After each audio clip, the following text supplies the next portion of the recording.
প্রেম পদ্মা নদী তাকে দেয়। আচ্ছা, কারোর কাছে কিছু গচ্ছিত রাখলে সে দেবে তো ঠিক লোককে।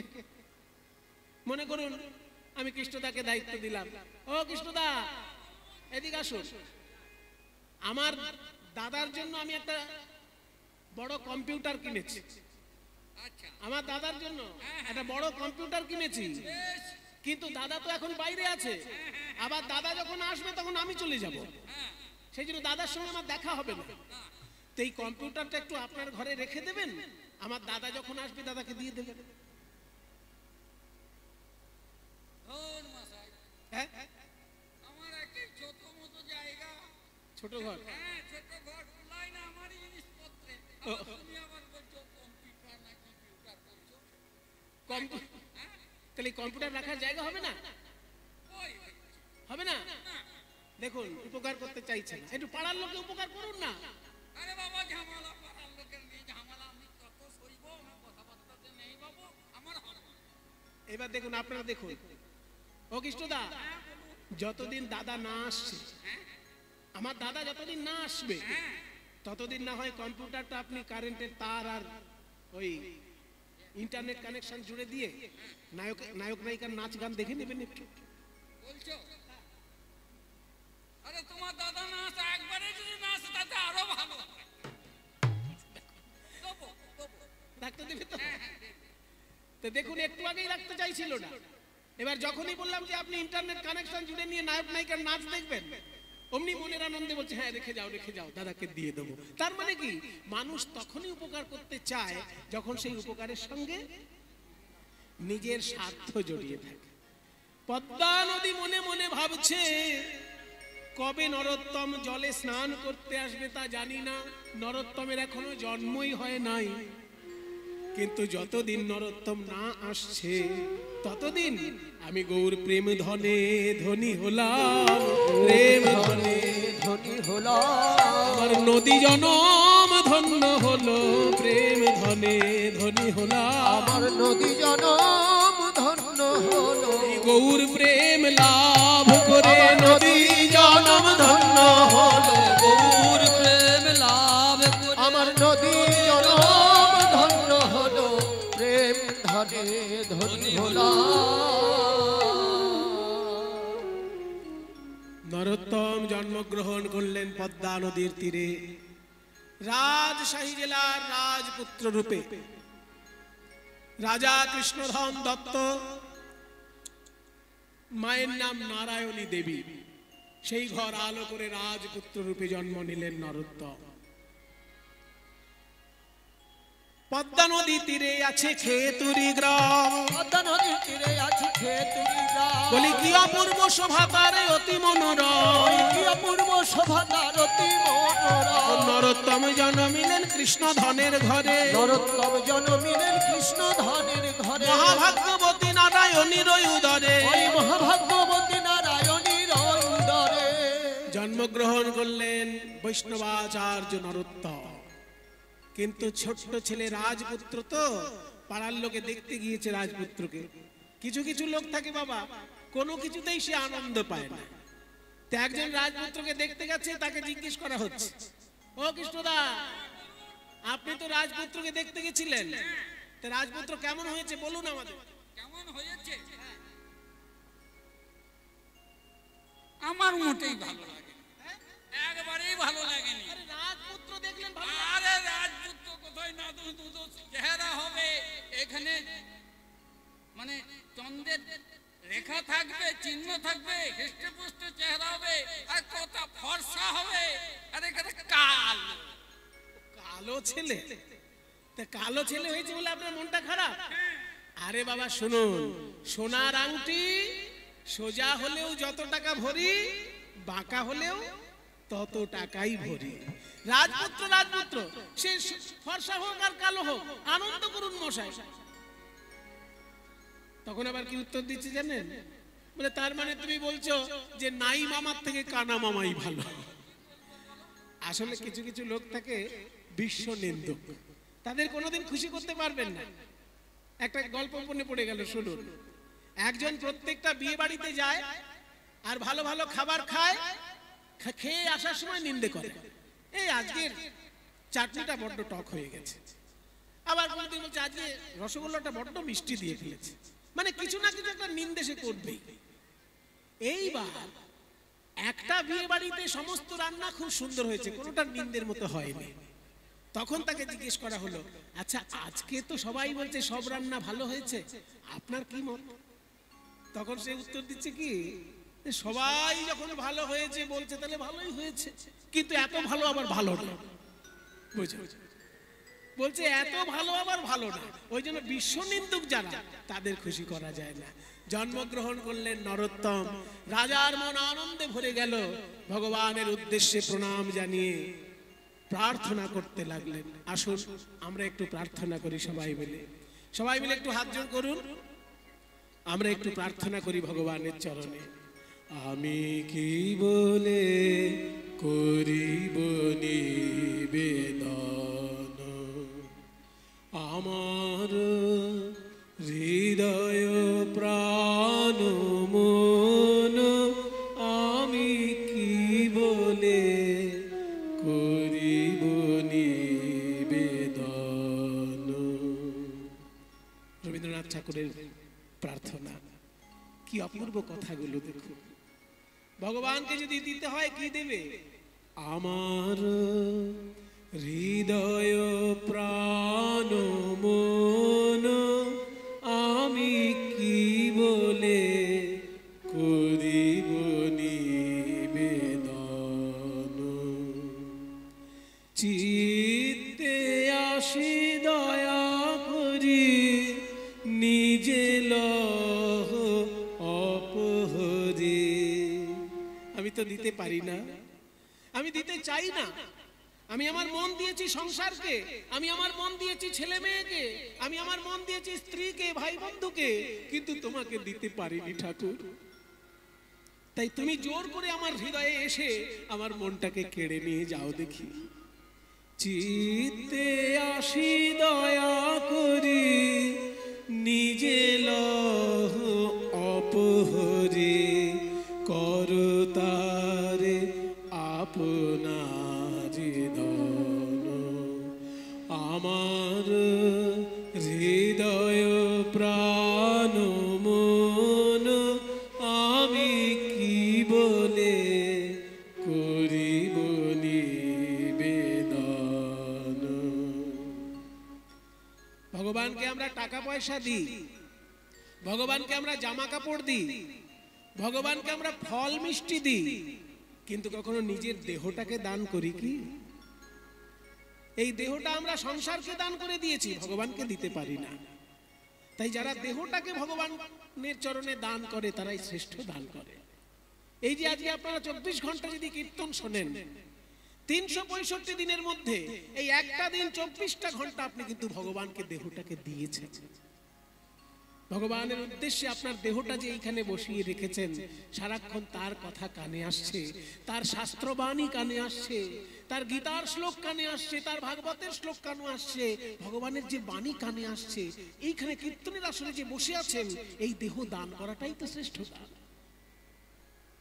কিন্তু কবিগুরু রবীন্দ্রনাথ তার একটু এগিয়ে গিয়ে বলছে যে আমি যদি দেহটা দান করি সেটাও তো তুচ্ছ দান প্রভু, কারণ এই দেহটার পরিণাম কি? এই দেহটা যদি মৃত্যু ঘটে তাহলে দেহটাকে কি করে মানুষ? চিতায় পুড়িয়ে দেয়, আর চিতায় পুড়িয়ে দিলে কি হয়? ছাইতে পরিণত হয়ে যায়। আর যারা চিতায় পোড়ায় না, কবর দিয়ে দেয়, সমাধি দিয়ে দেয়, তখন দেহটা কি হয়ে যায়? ধুলোর সঙ্গে মিশে যায়। তাহলে হয় ছাই হয়, নয় ধুলো হয়। পুড়িয়ে দিলে ছাই, মাটিতে পুঁতে দিলে ধুলো, এছাড়া দেহের আর কি আছে? শুধু ধুলা শুধু ছাই, মূল্য যার কিছু নাই, মূল্য তারে কর সমর্পণ। কি সুন্দর! এই দেহটা হচ্ছে ছাই আর ধুলো, পুড়িয়ে দিলে ছাই, পুঁতে দিলে ধুলো।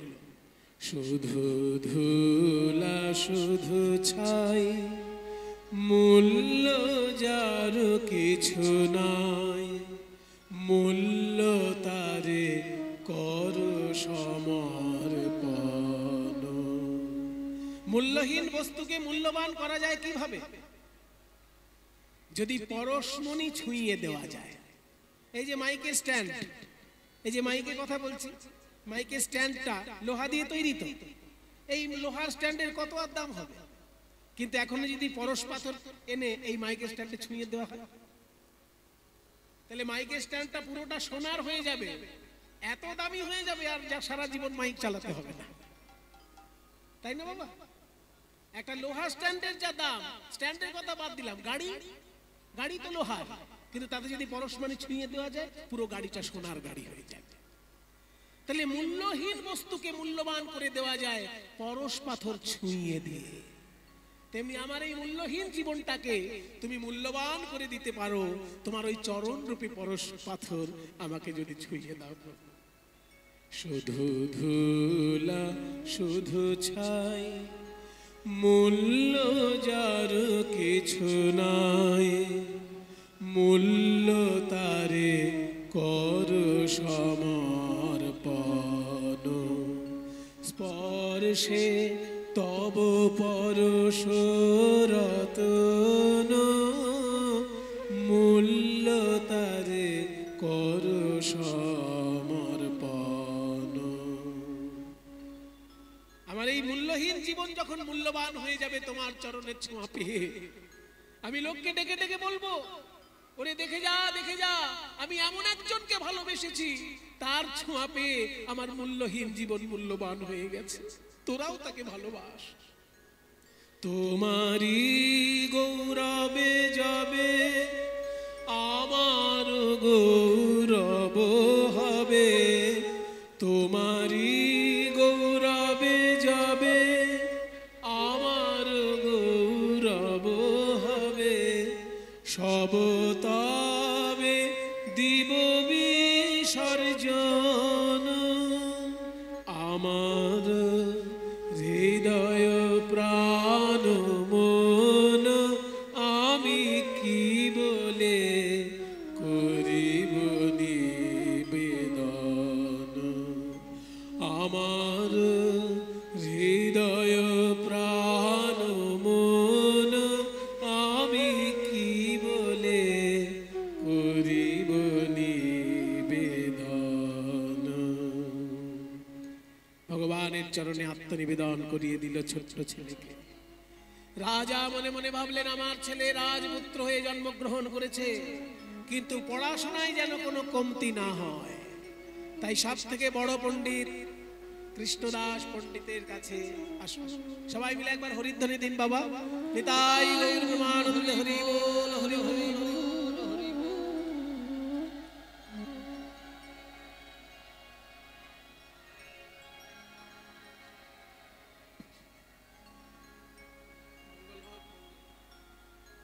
মঙ্গল হল, নিতাই গৌর হরি হরি বল হরি বল হরি। ভালো থাকো মা, সংসারের মঙ্গল হোক, সর্বাঙ্গীন মঙ্গল কামনা করে নিতাই চাঁদের চরণে ভক্তি হোক। ছোট্ট ছেলে যখন জন্মগ্রহণ করলো, পণ্ডিতের কাছে দিল পড়াশোনা করতে। কৃষ্ণদাস পণ্ডিত বলছে, শোনো নরোত্তম, একটা কাগজ দিলাম, কলম দিলাম, ক খ গ ঘ দিয়ে কিছু লিখে দাও দেখি। মায়ের কাছে কেমন পড়াশোনা শিখেছো একটু দেখে নি, তোমার বাড়িতে পড়াশোনার চর্চা কেমন একটু দেখে নি।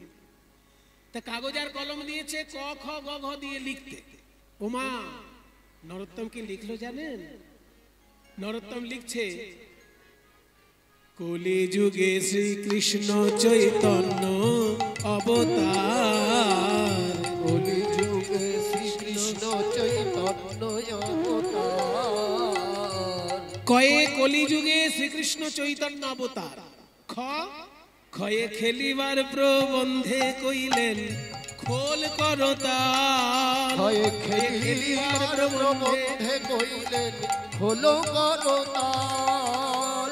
গ গ দিয়ে লিখলেন গড়াগড়ি যান প্রভু নিজ সংকীর্তনে, গয়ে গড়াগড়ি যান প্রভু নিজ সংকীর্তনে। ঘ ঘরে ঘরে হরিনাম দেন সর্বজনে, ঘরে ঘরে ঘরে হরিনাম দেন সর্বজনে। উচ্চৈস্বরে কাঁদেন প্রভু প্রভু জীবের লাগিয়া। উচ্চ ঈশ্বরে কাঁদেন প্রভু জীবের লাগিয়া। চেতন করান জীবে কৃষ্ণ নাম দিয়া। চেতন করান জীবে কৃষ্ণ নাম দিয়া।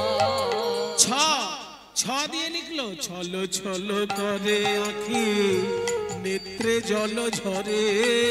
ছলো ছলো করে আঁখি নেত্রে জল ঝরে। বর্গে জগত পবিত্র কইল গৌর কলে মরে। জগত পবিত্র কইল গৌর কলে মরে।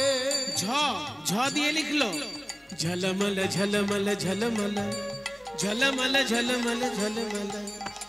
ঝলমল মুখ যার পূর্ণ শশধর। ঝলমল মুখ যার পূর্ণ শশধর। এমত না দেখি আর দয়ার সাগর। এমত না দেখি আর দয়ার সাগর। এমন আর নাই আর নাই আর নাই। এমন করুণা সিন্ধু অবতার আর নাই আর নাই। করুণা সিন্ধু অবতার আর নাই আর নাই। দেখি নরোত্তম তোমাকে ক খ গ ঘ দিয়ে লিখতে দিয়েছিলাম, কেমন লিখেছো দেখি? দেখি কাগজটা দেখি। যেই শিক্ষক মশাই কাগজ দেখলেন চমকে উঠলেন, এ কি লিখেছো তুমি?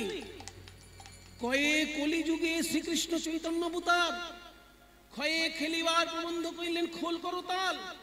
এ কি লিখেছো? আজ অব্দি কত ছোট ছোট ছেলেকে আমি বড় করলাম পড়াশোনা করিয়ে, কাউকে তো এমন লিখতে দেখিনি।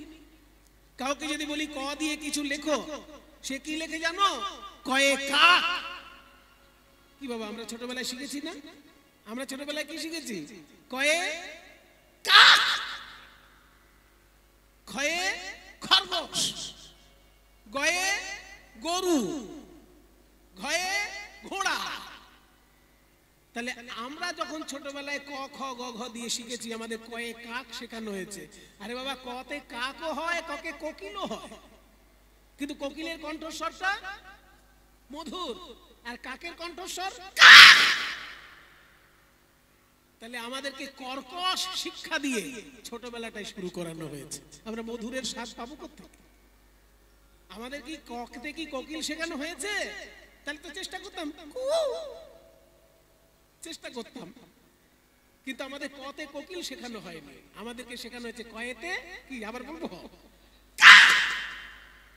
তাহলে যে কোনো ছোট ছেলেকে যখন লিখতে দিই কয়ে লেখো কাক, সে লেখে কাক, ক্ষয়ে খরগোশ, গয়ে গরু। কিন্তু তুমি কি লিখেছো নরোত্তম? কয়ে কলিযুগে শ্রীকৃষ্ণ চৈতন্য অবতার। এই হচ্ছে সুশিক্ষা বাবা। ওই জন্য কীর্তনের আসরে আসতে হয় সুশিক্ষা গ্রহণ করার জন্য।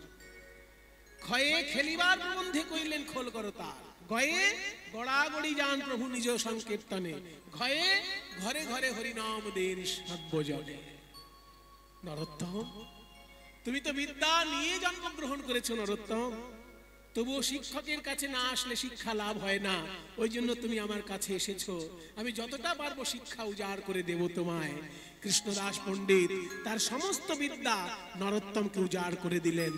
অল্প বয়সে নরোত্তম হয়ে গেল বড় পণ্ডিত, কিন্তু কৃষ্ণদাস সাবধান করে দিলেন, তুমি অনেক পড়াশোনা শিখেছো নরোত্তম, পণ্ডিত তুমি হয়েছো, কিন্তু বাঙালির ছেলে হয়ে যদি চৈতন্য দেবকে না জানো, তাহলে তোমার বাঙালি হিসেবে তোমার শিক্ষা অসম্পূর্ণ শিক্ষা। আর একবার বলুন শিক্ষক মশাই, বিরাট বড় পণ্ডিত হলেও বাঙালির ছেলে হয়ে সে যদি চৈতন্য দেবকে না চেনে, তাহলে তার শিক্ষা হচ্ছে অসম্পূর্ণ শিক্ষা। যেমন সৌদি আরবে যদি কোনো পণ্ডিত জন্মায়, সে সৌদি আরবের যত বড়ই পণ্ডিত হোক, সে যদি হযরত মুহাম্মদকে না চেনে, তাহলে আরবের শিক্ষা তার সম্পূর্ণ শিক্ষা হলো কি? জেরুজালেমে জন্মগ্রহণ করে কেউ যদি যীশু খ্রিস্টকে না চেনে, তাহলে তার জেরুজালেমে জন্মগ্রহণ করা সম্পূর্ণ হলো কি? যে দেশের যে মহাপুরুষ, তাকে যদি তুমি ঠিক করে না চেনো, তাহলে তোমার শিক্ষাটাই অসম্পূর্ণ শিক্ষা। তুমি হিন্দু হও, মুসলমান হও, খ্রিস্টান হও, বাংলায় যদি জন্মগ্রহণ করে থাকো, তুমি যদি চৈতন্যদেবকে না জানো, তাহলে বাঙালি হিসেবে তোমার শিক্ষা অসম্পূর্ণ শিক্ষা। চারি বেদ ষড়দর্শন পড়িয়াছে যেই জন, চারি বেদ ষড়দর্শন পড়িয়াছে যেই জন, সে যদি গৌরাঙ্গ নাহি ভজে, সে যদি গৌরাঙ্গ নাহি ভজে, বৃথা তার অধ্যয়ন লোচন বিহীন জনের, বৃথা তার অধ্যয়ন লোচন বিহীন জন রে। বল দর্পণে অন্ধের কিবা কাজে, বল দর্পণে অন্ধের কিবা কাজে। যার দুটো চোখ নেই সে একটা দামি আয়না নিয়ে কি করবে? তেমনি বাঙালি হিসেবে গৌরাঙ্গ মহাপ্রভুকে চেনে না, সে মোটা মোটা বই মুখস্থ করে কি করবে? আমি বরং জোর গলায় বলতে পারি, নরোত্তম, বেদ বিদ্যা দই কিছু নাহি জানই, বেদ বিদ্যা দুই কিছু নহে জানো, সে যদি গৌরাঙ্গ করে সার, সে যদি গৌরাঙ্গ করে সার, নয়নানন্দেতে ভানে সেই তো সকলই জানে রে। নয়নানন্দেতে ভানে সেই তো সকলই জানে রে। সর্বসিদ্ধি করতলে তা, ওই সর্বসিদ্ধি করতলে তা, আমার গৌর জানলে সব জানা হলো, আমার গৌর জানলে সব জানা হলো, শাস্ত্র জানলে জানা হলো, জানা হলো, জানা হলো। খেয়াল করুন বাবা, একটা কথা দুটো মানে হচ্ছে, শাস্ত্র জানলে যা না হলো, গৌর জানলেই জানা হলো। ওই শাস্ত্র জানলে জানা হলো, গৌর জানলে সব জানা হলো, শাস্ত্র জানলে যা না হলো, গৌর জানলেই জানা হলো। শাস্ত্র জানলে জানা হলো, গৌর জানলে জানা হলো, শাস্ত্র জানলে জানা হলো, গৌর জানলে সব জানা হলো। সর্বসিদ্ধি করতলে তার, সর্বসিদ্ধি করতলে তার। চৈতন্য মহাপ্রভুকে ভালো করে জানতে গেলে তার কৃপা কি করে পাবো? সহজ কোনো পথ আছে? সহজ পথ? কারণ মোটা মোটা বই তো এখনই আমি সবটা পড়তে পারবো না। বাহ, খুব ভালো লাগলো তোমার কথা শুনে নরোত্তম। সহজ পথ জানতে চাইছো তুমি, শুনে নাও। আমাদের রাজশাহী জেলা যেখানে শেষ হচ্ছে, সেইখানে পদ্মা নদী বয়ে চলেছে। ওই পদ্মা নদীতে চৈতন্য মহাপ্রভু স্নান করেছিলেন, তার পায়ের ধুলো ওই পদ্মা নদীর জলে মিশে আছে। তুমি যখন পড়াশোনা শেষ করে রাজবাড়ি যাবে, বাবার কাছে অনুমতি নিয়ে আগে পদ্মা নদীতে স্নান করতে যাবে। আর স্নান করতে গিয়ে পদ্মা নদীর কাছে করজোড়ে বলবে, পদ্মা নদী, মহাপ্রভু তোমার জলে স্নান করেছে, তার পদধূলা তোমার জলে আছে, আমাকে একটু পদধূলা ভিক্ষা দেবে? পদ্মা নদী যদি কৃপা করে, তুমি মহাপ্রভুর পদধূলা পেলেই জীবন ধন্য হয়ে যাবে। এই যে শিক্ষক শিখিয়ে দিল নরোত্তমকে, নরোত্তম বাড়িতে এসে বাবাকে বলছে, বাবা আমি একটু পদ্মা নদীতে স্নান করতে যাব। হ্যাঁ, নদীতে স্নান করতে যাবে, কি এমন? এই কে আছিস, পালকি নিয়ে আয়। না বাবা, পালকিতে চেপে যাব না, কারণ লোকের কাঁধে চেপে গেলে অহংকার হয়, আর অহংকার করে ওই পদ্মা নদীতে স্নান করলে আমি তো গৌর কৃপা পাবো না। তাহলে কিভাবে যাবে? হেঁটে যাবে? না হেঁটেও যাবো না, তো কিভাবে যাবে?